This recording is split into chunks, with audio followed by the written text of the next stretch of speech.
Hola, saludos, namaskar. Soy Jorge Jandavaca García y tengo la dicha y el honor de presentarte este curso online titulado El curso que mata a la muerte o ¿Y después de la muerte qué? El título de alguna manera es provocativo, pero sus contenidos tienen ese objetivo: comprender, afrontar la muerte sin miedo, trascenderla y ver qué hay más allá. Hablar de la muerte no es una empresa fácil.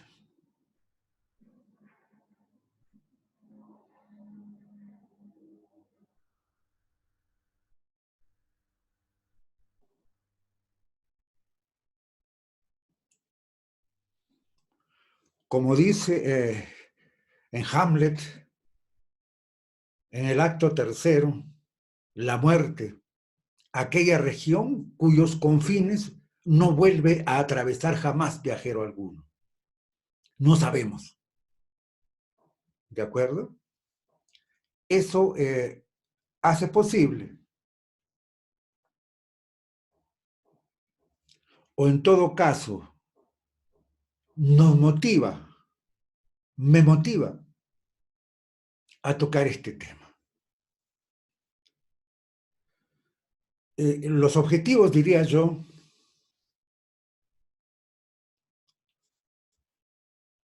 para los objetivos de este curso son, primero, tratar de comprender el misterio de la vida después de la muerte a la luz de las más grandes enseñanzas, textos sagrados, sabios, mitos, escuelas secretas. Un segundo objetivo sería comprender el significado de la vida y de la muerte, saber cómo vivir y morir para un mejor renacer. Como tercer objetivo sería estar preparados para afrontar nuestra propia muerte y o la de los seres queridos. Y como un cuarto objetivo sería, de ser posible, ayudar a los antepasados y seres queridos fallecidos a que comprendan su estadio, a que comprendan el trance de la muerte. Estos serían los cuatro objetivos. Este curso consta de 10 sesiones. En esta primera sesión vamos a tocar dos aspectos fundamentales: la actitud ante la muerte y lo que es la impermanencia. Comenzamos entonces con lo que sería la actitud ante la muerte. Antes de continuar, te hago una pregunta para que la respondas desde tu propio interior con honestidad hacia ti mismo. ¿Cuál es tu sentir ante la muerte? Cuando piensas, cuando ves de repente en un entierro, en un velorio, cuando te enteras de la muerte de personas conocidas o de seres queridos, cuando asistes, digamos, a sus funerales, etcétera, ¿qué te suscita eso en ti? ¿Cuál es tu actitud ante la muerte? Unos segundos para que interiorices.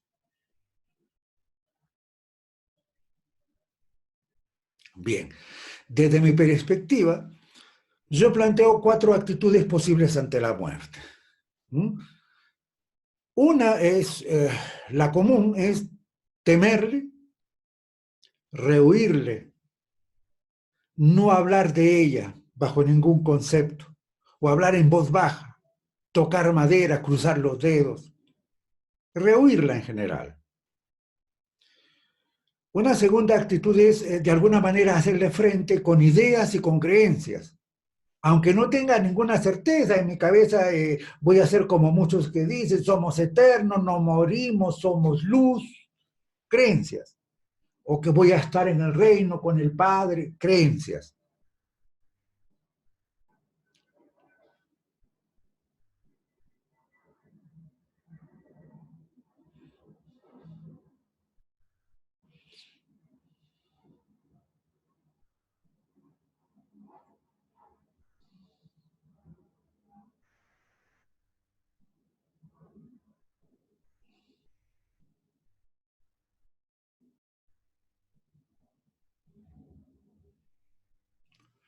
¿Cuánto de eso es verdad?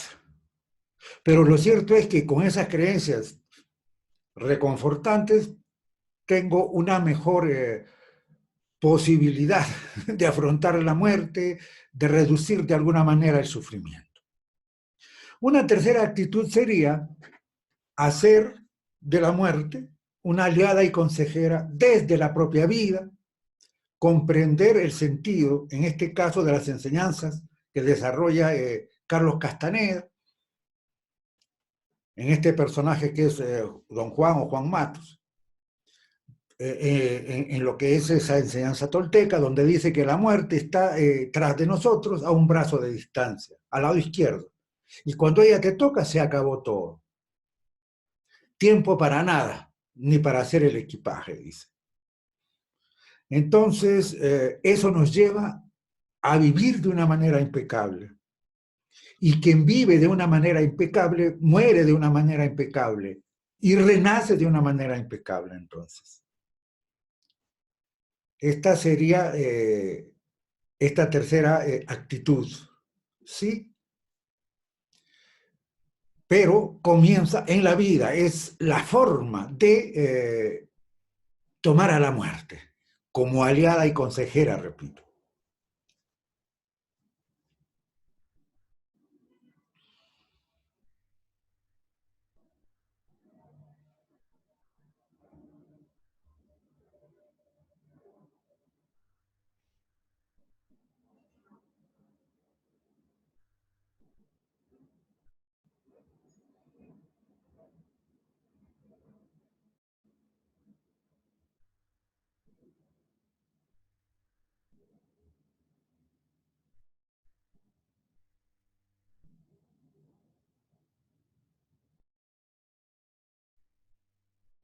Una cuarta actitud sería hacer lo que hizo Sakyamuni, que posteriormente iba a ser Buda.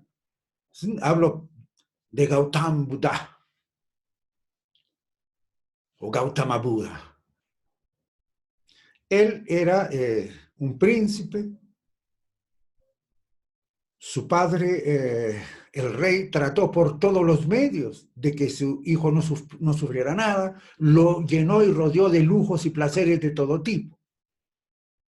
Y entonces él nunca tuvo acceso a ninguna forma de sufrimiento. Pero se cuenta que el dios Brahma se compadeció de él y trató de presentarle de alguna manera lo que son las causas del sufrimiento. A pesar que él, cuando él salía a la ciudad, le ocultaban cualquier tipo de sufrimiento posible, él terminó viendo en algún momento a un hombre enfermo y preguntó qué es y le dijeron es un enfermo y quedó pasmado.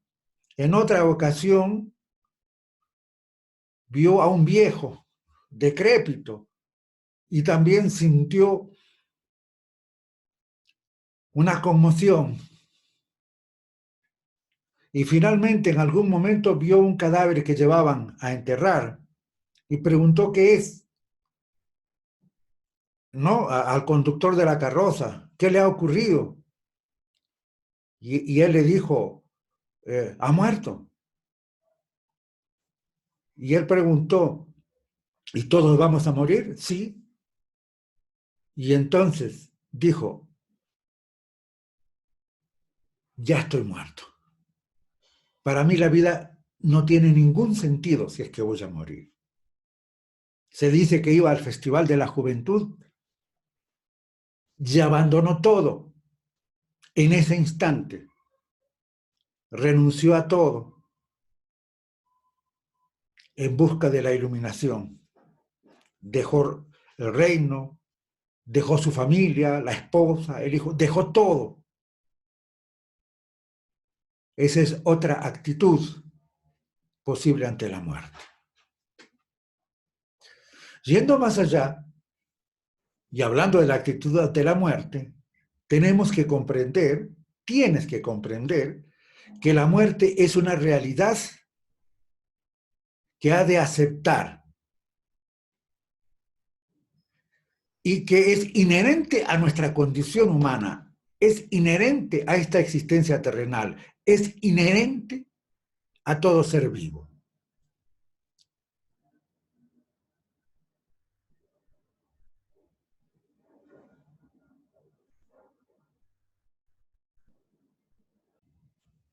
Entonces, sabiendo que no podemos eludirla, no tiene ningún sentido preocuparnos, temerle, sufrir por ella.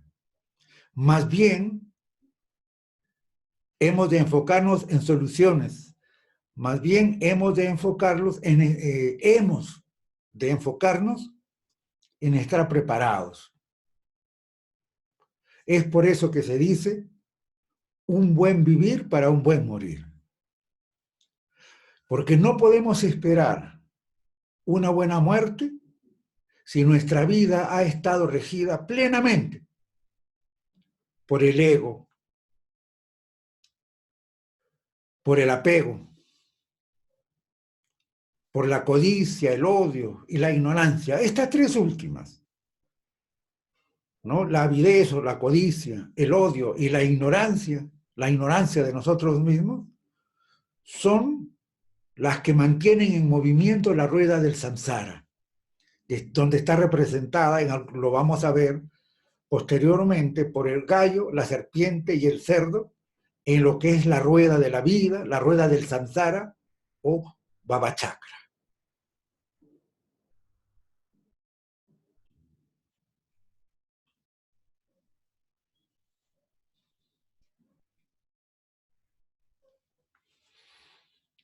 Una buena manera de irnos enfocando en esta vida en función de la muerte es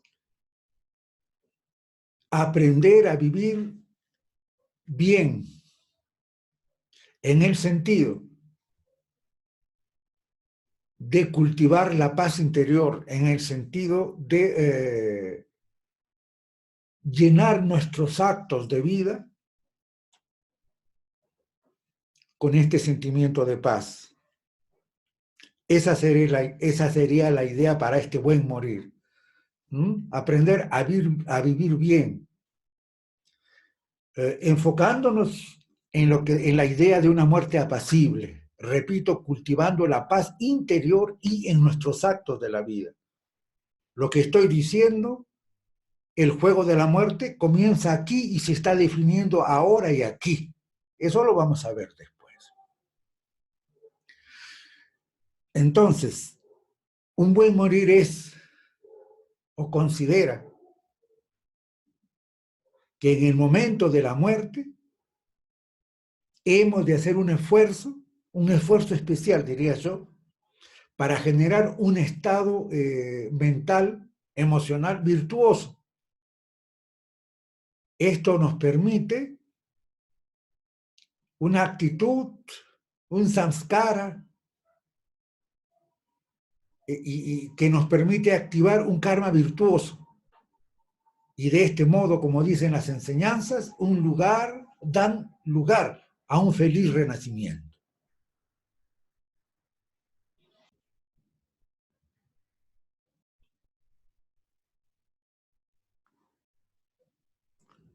La meditación cobra sentido aquí. Es decir, el instante real de la muerte es también la ocasión en que se presentan o pueden presentarse experiencias interiores profundas que terminan siendo beneficiosas para nosotros. En otras palabras, como la sabiduría enseña, se puede aprovechar la muerte para alcanzar una gran realización espiritual. Pero todo parte de un proceso de familiarización con los procesos de la muerte. Y esto implica estar permanentemente suscitando la muerte del ego. Esto implica un proceso de observación de sí permanente. Esto implica un proceso de recuerdo de sí. Esto implica la propia meditación. también, y es una de las partes o uno de los objetivos de este curso, es ayudar al que muere. Porque tan importante como prepararnos para nuestra propia muerte es ayudar a otros a morir bien. Y nosotros podemos, en la ayuda hacia estas personas, aliviar su malestar y su angustia. Y podemos asistirlos en la medida de lo posible para que mueran con serenidad.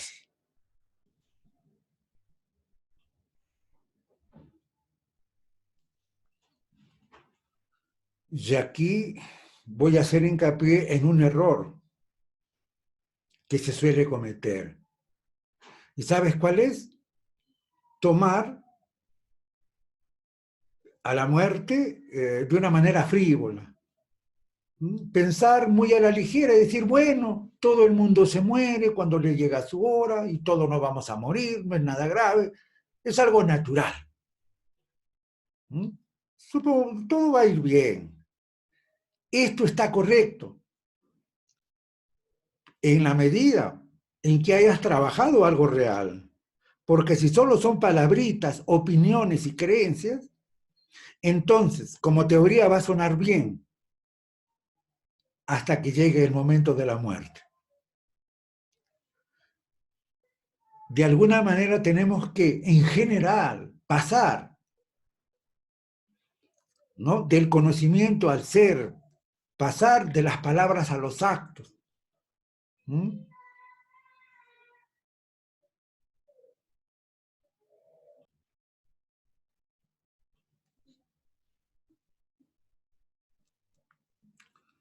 Desde la perspectiva de las grandes tradiciones espirituales, de la sabiduría, etcétera, hay algo concreto. Todas afirman que la muerte no es el final. ¿Mm? Siempre han dicho claramente que la muerte no es el final. La ven como una puerta entre una vida y otra. Todas transmiten la visión de alguna clase de vida venidera. Y esto termina infundiendo un sentido sagrado a nuestra vida. El estudio de todas estas tradiciones o de algunas de estas tradiciones es básicamente lo que quiero hacer, lo que queremos hacer con este curso. Prepararnos para la muerte. Según la sabiduría, realmente, de alguna manera, ya hablé algo, podemos utilizar nuestra vida para prepararnos para la muerte.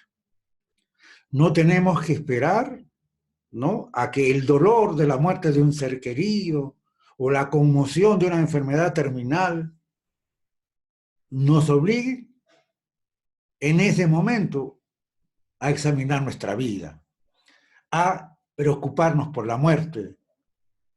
El enfoque que le vamos a dar en esas circunstancias va a ser un enfoque lleno de miedo, carente de amor y de sabiduría. Entonces, este prepararnos para la muerte empieza aquí y ahora. Empieza encontrándole sentido a nuestra vida. Y yo te pregunto, ¿tu vida tiene sentido? ¿Tu vida tiene significado? No me refiero a que estés llena de ocupaciones cotidianas, hablo de algo trascendente. Y te digo, comienza en este instante, porque podemos hacer de cada instante una oportunidad de cambiar, una oportunidad de prepararnos de todo corazón, con precisión y serenidad, conciencia y con conciencia, para la muerte y la eternidad.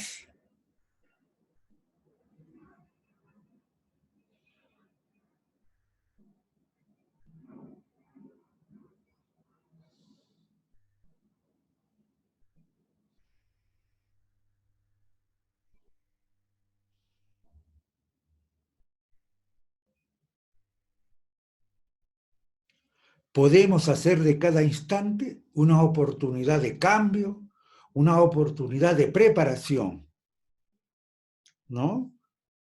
Con toda la pureza de la mente y la pureza del corazón, con serenidad. Y de esa manera ver, avisorar lo que puede significar la muerte, realmente lo que puede significar la eternidad. Parte 2. La impermanencia. Nada dura para siempre. Todo lo que comienza termina. La pregunta es, ¿por qué es que la inmensa mayoría de personas no capta, no entiende y más aún no comprende lo que es la impermanencia?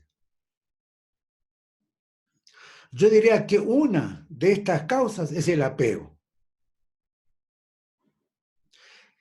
¿Qué es el apego? El apego es depositar el sentido de la felicidad afuera para luego, dependiente ya de esa felicidad exterior, no querer que eso de afuera se acabe. Entonces, sea objeto, sea persona, yo no quiero que eso de afuera se acabe y me apego. Pero el error de salida, ¿cuál ha sido? Depositar el sentido de mi felicidad en algo exterior. Entonces, como carecemos de vida interior, naturalmente todo lo apostamos a la vida exterior y por lo tanto, en algún momento, dejar la vida exterior se vuelve uno de los grandes dramas. ¿Sí? Por eso se dice que el apego a la vida es uno de los grandes apegos que nos mantienen atrapados en la rueda, en el samsara. La comprensión de la impermanencia ayuda a desapegarnos de la vida. Comprende que lo único seguro es el cambio. Y la naturaleza nos lo enseña con cada estación, con el día y la noche, con los ciclos de vida. El día se va sin apego si llega la noche. Las semanas se suceden, los meses se suceden, uno tras otro, y se van. Igual ocurre con las estaciones. Se suceden una tras otra. La primavera sucede al invierno, el invierno al otoño, el otoño al verano, sin apegos. Lo mismo ocurre con los años, los decenios, los siglos. En periodos más largos, de cientos de miles de años, a cada glaciación sucede una desglaciación. Igualmente, sin apegos. Pero aún más, en periodos infinitamente más largos, de cientos de miles de millones de años, a un Manvantara o manifestación o creación del universo, le sucede un pralaya o disolución del universo. En un juego de interminables sucesiones, todos estos cambios suceden sin apegos, en un juego eterno, en lilá. Por eso te digo, despierta, juguetón inmortal, que vas de vida en vida, o debo decir de tumbo en tumbo. Vista las cosas así, vista la muerte como aliada y consejera que está a mi espalda a un brazo de distancia, visto el Ilá, este juego interminable, eterno, del Manvantara y Pralaya, te pregunto, ¿qué preocupación tienes? ¿Qué estás tomando tan en serio? ¿Qué te está atormentando? ¿Qué te preocupa? Si lo ves desde esta perspectiva, te vas a dar cuenta que todos aquellos grandes miedos, temores, preocupaciones, miedos a que sucedan cosas o a que no sucedan cosas que esperas, esas preocupaciones, ese estrés, todo eso es humo vano.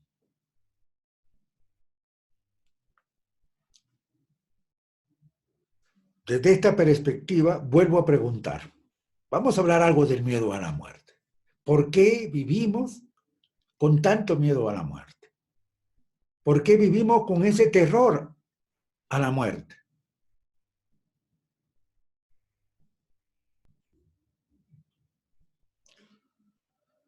Podríamos decir, porque nuestro deseo instintivo es vivir y seguir viviendo, ¿no? Entonces, visto así, vemos a la muerte pues como la cruel segadora. El fin, es el fin. ¿El fin de qué? De todo aquello que consideramos familiar.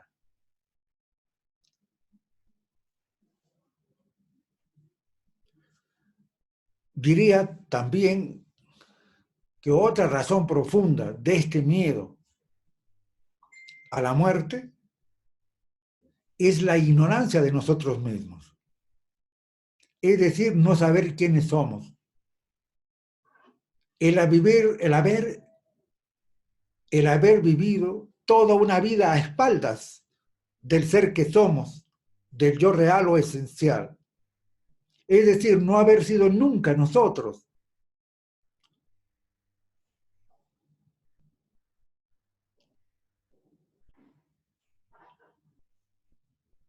Entonces, ¿cómo uno va a querer morir si uno nunca ha sido uno? Desesperado por tratar de ser, porque a eso vinimos. Y esto se conecta con la siguiente idea. ¿Mm? Eh, Estoy explicando las causas de ese miedo tenaz a la muerte, ¿no? Decía que la idea que viene está conectada a la anterior. Es decir, yo he venido a algo, a este mundo, y no he hecho, y no he hecho eso a lo que he venido. Me he dedicado a hacer cualquier cosa, pero no a hacer lo fundamental a lo que he venido a este mundo. Es decir, yo he venido a este mundo como una semilla, que es la esencia, para que crezca el árbol, que es el yo real o el yo verdadero. O si quieres estado búdico, crístico, como quieras llamar. Pero es un trabajo a hacer, no es algo que venga listo, no es algo que porque repita frasecitas ya se va a dar. Tengo que trabajar, esfuerzos y sobreesfuerzos, de acuerdo, pero he venido a ese algo. Y dada como están las condiciones de la existencia, dada la mecanicidad que rige en el planeta Tierra, entonces hago cualquier cosa, desde vanas, inútiles, estúpidas, negativas, hasta cosas probas y de repente actuando con mucha responsabilidad, etcétera. Pero sea lo que sea, no he venido a hacer lo que vine a hacer. Ni crecer la esencia, ni realizar mi misión en la tierra. Entonces, es natural que no me quiera morir. Y esto me hace recordar la historia del, ¿no? De ese rey de Yayat, que está en la Upanishad. Ese rey que cuando cumplió 100 años, tocaron a la puerta y era la muerte y le dijo, te he venido a llevar. Y entonces él dijo, ¿qué? No puede ser. No he vivido lo suficiente, por favor. He estado distraído, con placeres, obteniendo riquezas, expandiendo el reino, en fin. No he podido vivir como debía ser. Te suplico que me des otro plazo, otro tiempo. 100 años más.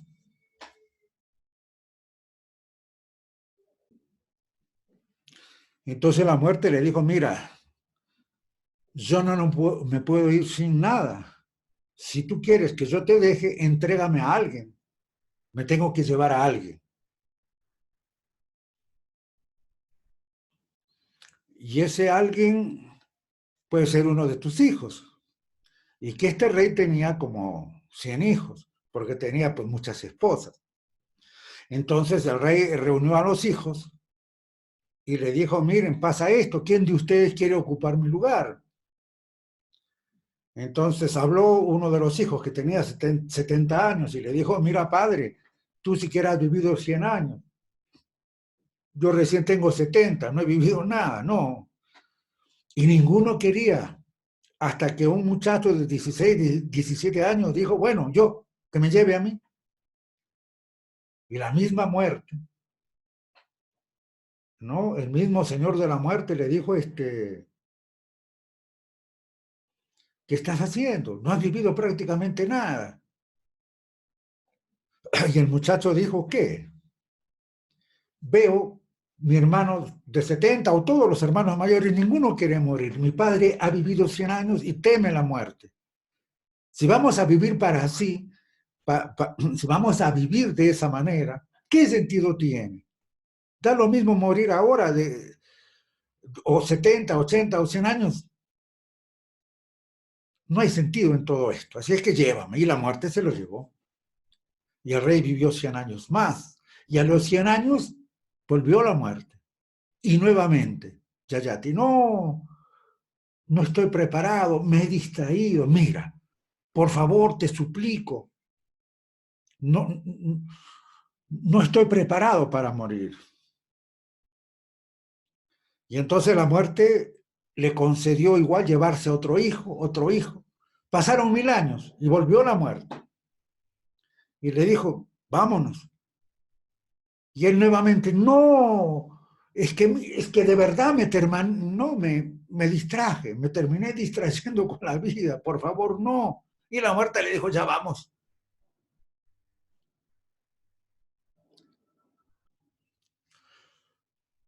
Lo que aprendemos con esta historia es que mientras no vivamos desde la perspectiva del ser que somos, mientras no nos conozcamos a nosotros mismos, mientras no seamos nosotros mismos, mientras no cumplamos a cabalidad nuestra misión en esta tierra, siempre vamos a tener miedo a morir, porque la muerte siempre nos va a agarrar en un estado incompleto, no realizado.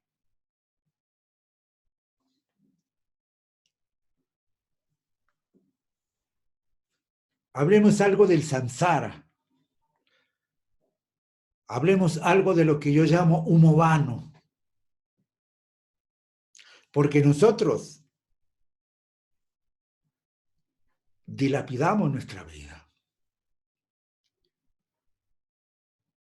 Decía un sabio, me parece Sri Ramakrishna, que si nos dedicáramos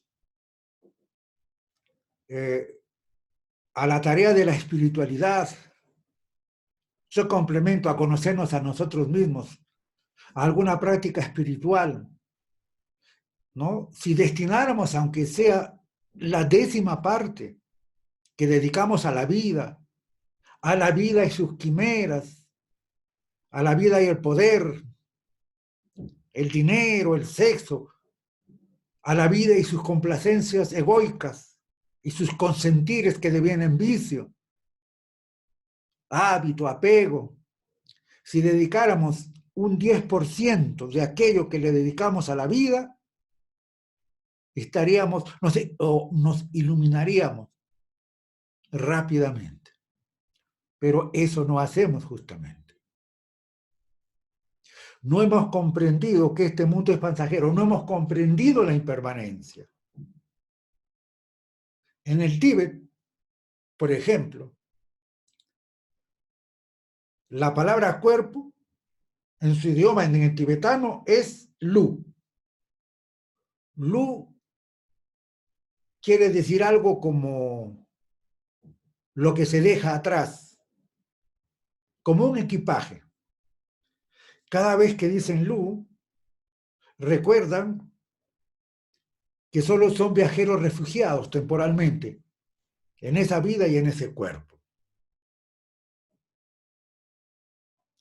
Y yo te pregunto,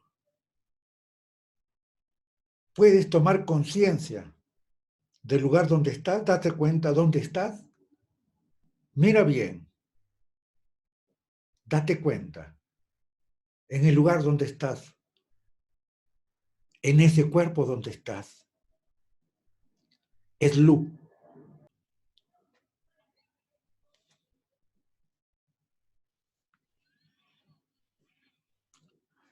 Uno de los factores, hablando del samsara, del humo vano, uno de los factores que mantiene a la humanidad dormida en este samsara, en este mundo moderno, es la comodidad, es el consumismo. Además, ya dije de esos factores que mueven la rueda de samsara, como la avidez, ¿no? El odio, la ignorancia de nosotros mismos.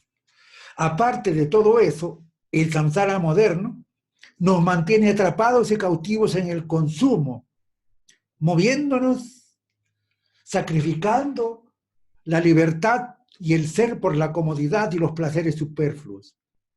Nos atrapa, nos mantiene abobados, como seguro te mantienen ante el teléfono, atrapados en el estrés, la preocupación, la ansiedad y la depresión, que surgen justamente ante las exigencias de una vida superficial, signada por el consumismo. Esa es la triste realidad de lo que sería el samsara, ¿no? Entonces, pues, vivimos obsesionados por falsas esperanzas, quimeras, ambiciones que prometen felicidad, pero solo nos conducen a la desdicha. Somos como personas que se arrastran penosamente en el desierto, sitibundos, llenos, pues, de calor y de esta sed innombrable, suplicando por un vaso de agua. Y entonces el samsara nos ofrece ese vaso de agua. Y el vaso de agua que nos ofrece el samsara para beber es un vaso de agua salada que termina produciéndonos más sed. Comprender estas cosas resulta fundamental, pues no puede haber muerte en paz en medio de este caos del problemático samsara. Y para comprender un poco más lo que es el samsara, te voy a relatar una historia que hice un video que está en la web, que se llama Saca ya tu cántaro del agua.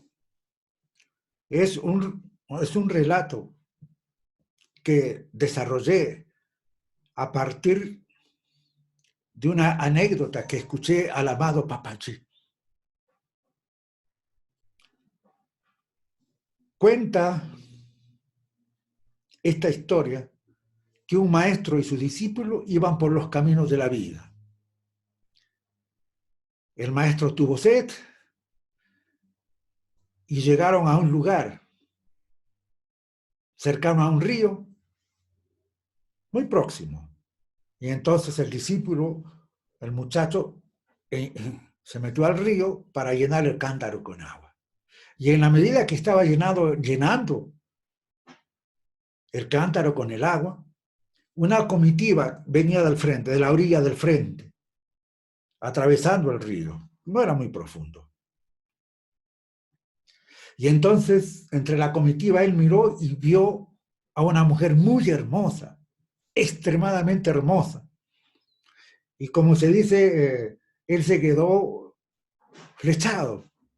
Y ella también lo miró y se gustaron. Una atracción muy poderosa. Y como ella se iba a ir, él se acercó antes de que se fuera y le dijo: he quedado prendado de ti, me he enamorado totalmente, quisiera vivir toda mi vida a tu lado. Y ella, que había sentido lo mismo, también le dijo, yo también. Y entonces ella le dijo, hagamos algo para no terminar de irme. Cerca de aquí está la tienda de mi padre, vamos ahí y casémonos. ¿No? Solo dile a mi padre que eres una persona muy preparada, porque a él le importa mucho eso. Y entonces fueron a la tienda, hablaron con el padre. El padre ya era una persona entrada en años y ella era la única hija y pensó, ¿quién va a heredar todas estas tierras? ¿Cómo vamos a hacer? Entonces, y sintió que era un buen muchacho, lo vio y aceptó que se casaran y se casaron. Se casaron. Al cabo de un año tuvieron un primer hijo, a los pocos años un segundo, luego un tercero. En el decurso de todo esto, los padres de la chica murieron y bueno, él heredó, o ellos heredaron toda la tierra, se dedicaron pues a la agricultura, al cultivo y en fin. Pero sucede que en esas épocas el monzón se desató con furia, lluvias interminables, rebalse de ríos, ríadas o aludes, y la cosa se puso fea. Las crecidas de los ríos se llevaron los cultivos, casas, la precipitación de los aludes también hicieron su parte, la lluvia. Llegó el momento que vino una torrentada tan fuerte que inundó todo con una fuerte corriente de agua, en lo que resulta que el joven, bueno, ya no era joven, el hombre y la esposa y los tres hijos se aferraron a un árbol para que no se los llevara el agua. Y así resistían y resistían. En eso el menor se suelta de la mamá y la mamá por agarrarlo para que no se vaya es llevada por la corriente ella y el niño. Los hermanos se desconciertan y se los lleva la torrentada también. El único que permanece y vive es el padre de familia, el hombre. Y entonces se da cuenta de la dimensión de su desgracia. Perdió tierras, casas, obviamente cosechas y todo lo demás, animales, etcétera. Perdió la familia.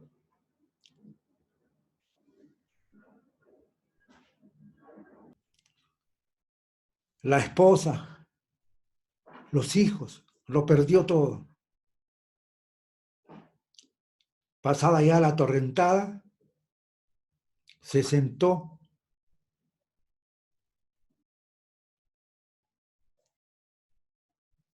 y se puso a llorar, tomándose el rostro. Lo he perdido todo. Lo he perdido todo. Afligido y lleno de tristeza. En ese momento escucho una voz que le dice, ¡hey! ¿Y el agua?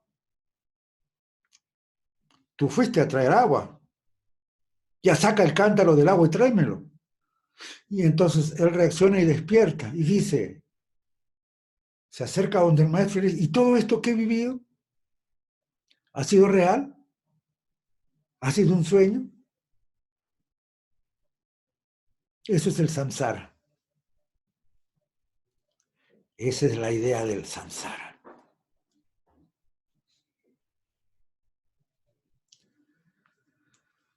Bien, entonces, fundamental comprender estas cosas, fundamental comprender que no puede haber una muerte en paz en medio del caos del problemático samsara.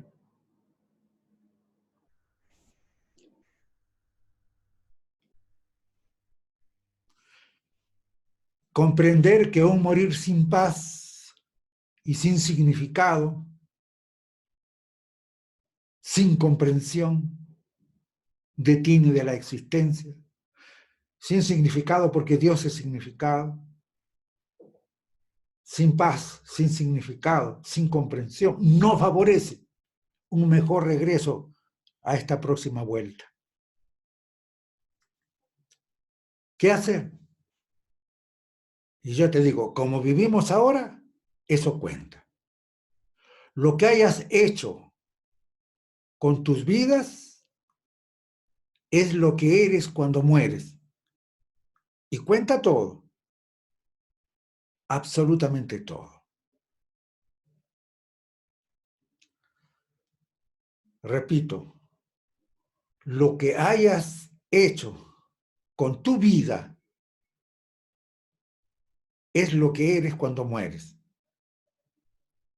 Y cuenta todo, absolutamente todo. Y la forma en que estás viviendo este día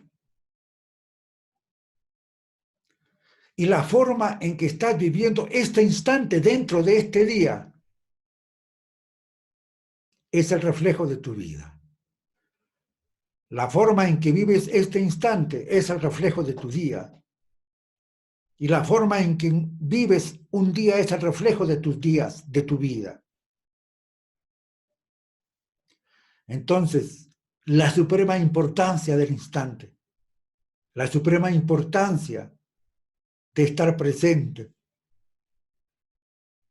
es decir, que el sí mismo que está dormido acuerda despertar, porque no es solamente, como dicen, estar presente, es poner atención a lo que estoy haciendo. Eso es la parte uno, pero la parte fundamental es que el sí mismo que está dormido despierte, eso me va a dar un cabal sentido de presencia.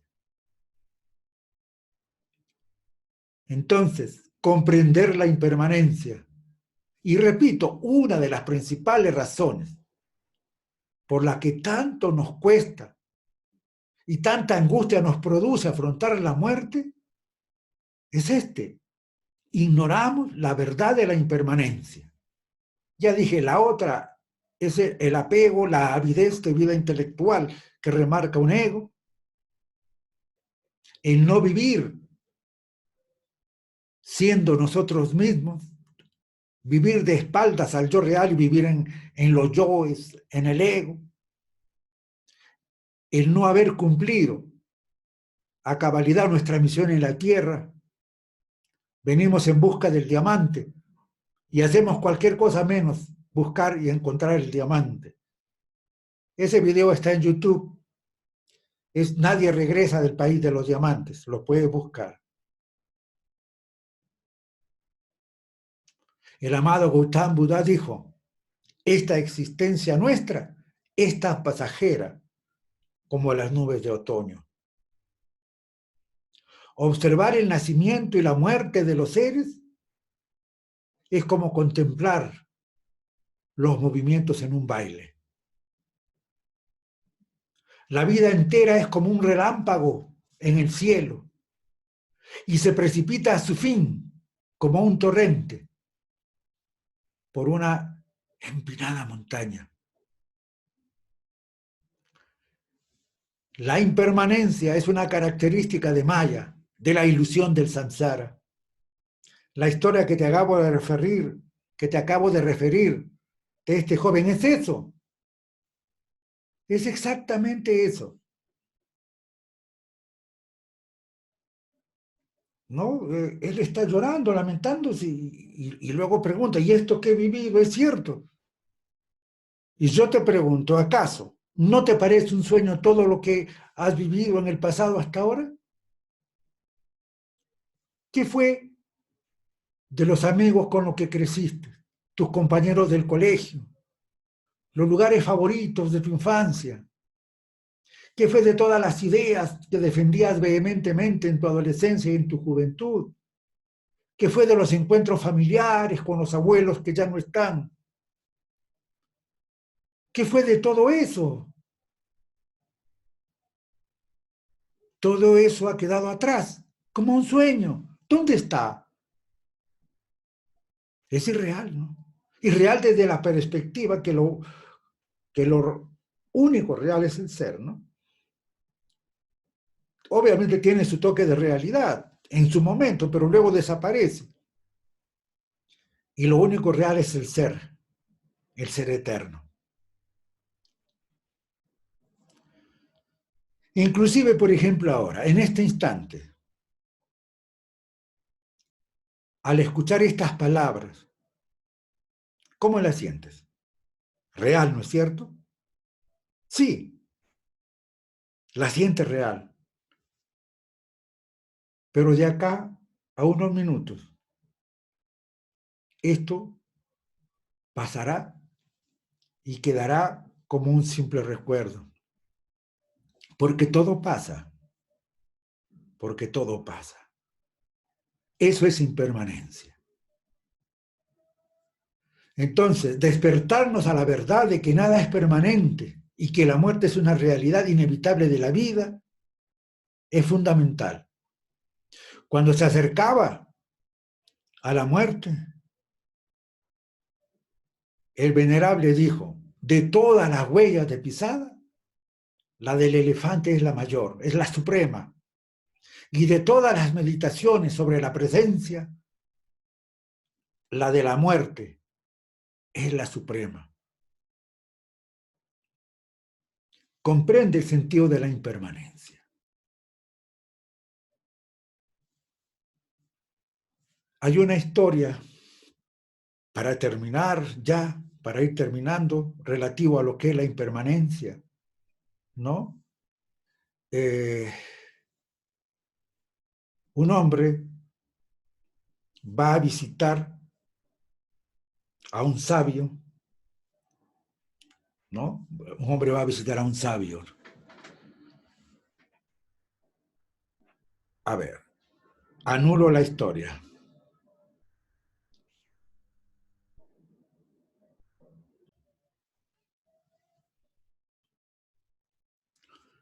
Impermanencia, ¿no? Tú estás pensando, o puedes estar pensando, ¿no? Todo esto que estoy escuchando es evidente. Todo el mundo lo sabe. Nada dura para siempre, no vamos a morir. Ya Heráclito dijo que nadie se baña dos veces en las aguas del mismo río. Y otro dijo, y tampoco el que se baña es el mismo porque ha renovado muchas de sus células. Ya lo sé todo eso, podrás decir. Y, y yo te pregunto entonces, y te lo pregunto verdaderamente, directo a ti, ¿has comprendido y captado realmente la verdad de la impermanencia? Te repito, ¿has comprendido y captado realmente la verdad de la impermanencia? Te voy a dejar un ejercicio hasta la próxima, el próximo encuentro. El ejercicio consiste en lo siguiente, o si quieres, hasta la próxima clase, ¿sí? Es un ejercicio o práctica espiritual. Toma nota. Observa, reflexiona y medita durante toda esta semana o todo este tiempo o todos estos días sobre la impermanencia en los siguientes términos. Pregúntate a ti mismo todas las veces que puedas en estos 6 o 7 días. Pregúntate. Recuerdo en todo momento que estoy muriendo, al igual que todas las demás personas y seres,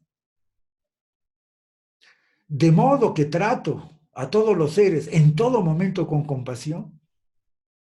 Repito, recuerdo en todo momento que estoy muriendo, al igual que todos los demás seres, y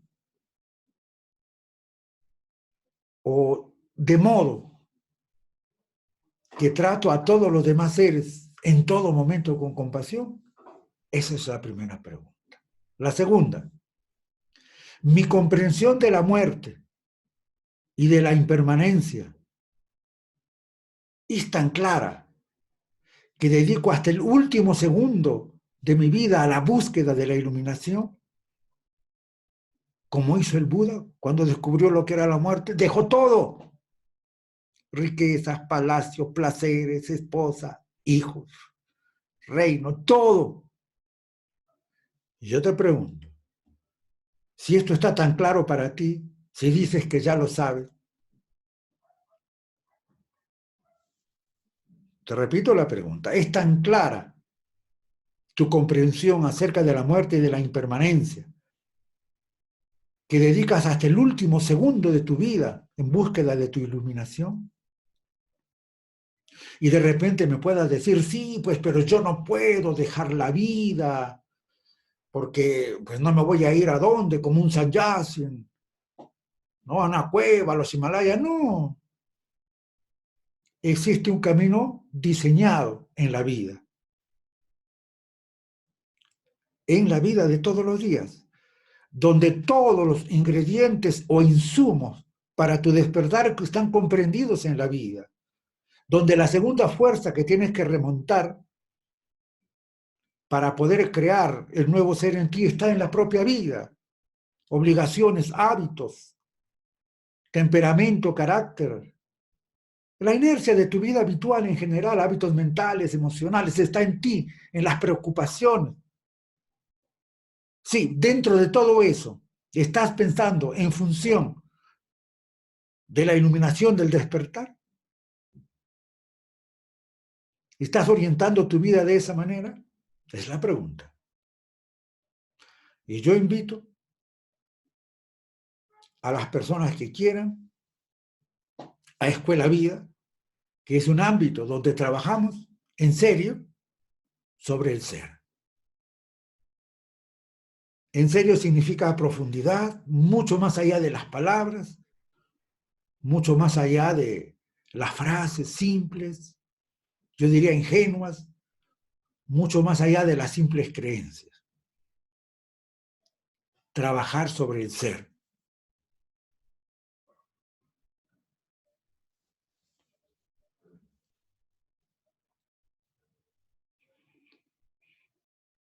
Que estés bien, que estés en paz, que estés en dicha. Namaskar.